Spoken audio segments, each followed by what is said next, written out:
Now here's Jim with this week's Dollars and Cents Tip.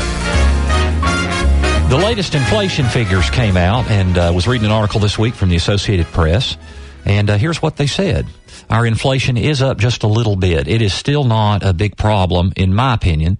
It is up a little bit. However, I say that, and let me rephrase that. Maybe it is a problem in the short term. In the long term, it's definitely a problem. But in the short term, I think the reason we're more concerned about it in the short term is because of the gasoline fuel prices, which, of course, have started to come down. But, man, doesn't it seem like oil comes down and the price at the pump doesn't come down much? Isn't that crazy how that works? But every week we fill up with gas. We're paying $3.50 a gallon on average, roughly, in this area for regular unleaded. And then food prices, because one of the things inflation that have really creeped up is food prices and commodities and clothing.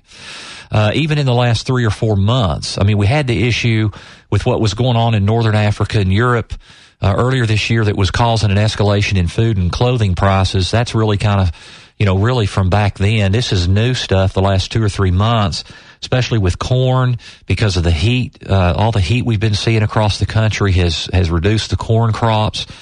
Also, dairy is up. So with the stuff we buy every day, it feels like inflation is more prevalent. And overall, it is up a little bit. Most expect that inflation is going to come down a little bit and still kind of hold at bay. Here's what I would say about that. I think probably it is going to be a little while before we face a big inflationary problem.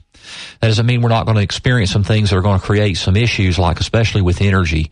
But I think it's going to be a while before we see an inflation problem. Now, down the road, once we feel like we're truly out of recession, I think we're going to have a showdown with inflation.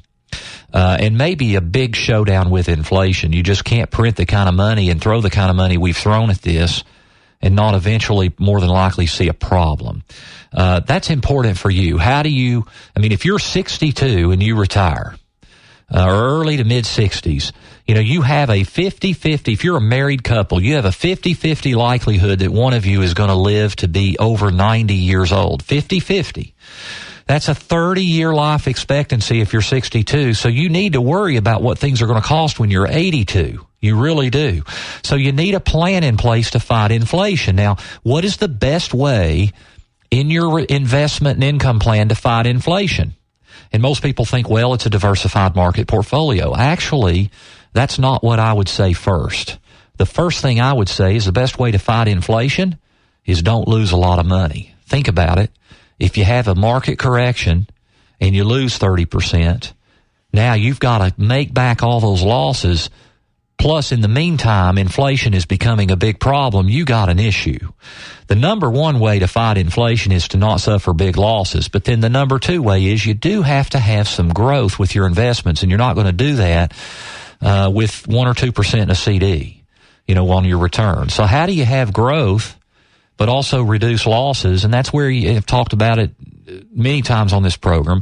You just got to have much, much more diversification than what most in the industry have. Instead of having all of your investments in stocks and U.S. bonds, which is what typically people have with their mutual funds. That's usually what you have, is a mixture of stocks and U.S. bonds. Instead of having everything in 1 or 2 asset classes, you need to have a little bit in a lot of different things that don't move in the same direction together over time. So if one zigs, maybe another zags. That way, if they're all way down, if stocks are way down, that doesn't mean they're all way down. So you just get a lot more stability over time. And you know what? Volatility is the new normal. The increased volatility we're seeing, in my opinion, is the new normal for the foreseeable future. So you need a good plan to fight inflation, and that's number one, to not be exposed to excessive losses in a bad market, and number two, you do need some growth over time to fight inflation when you're in your 70s and you're in your 80s.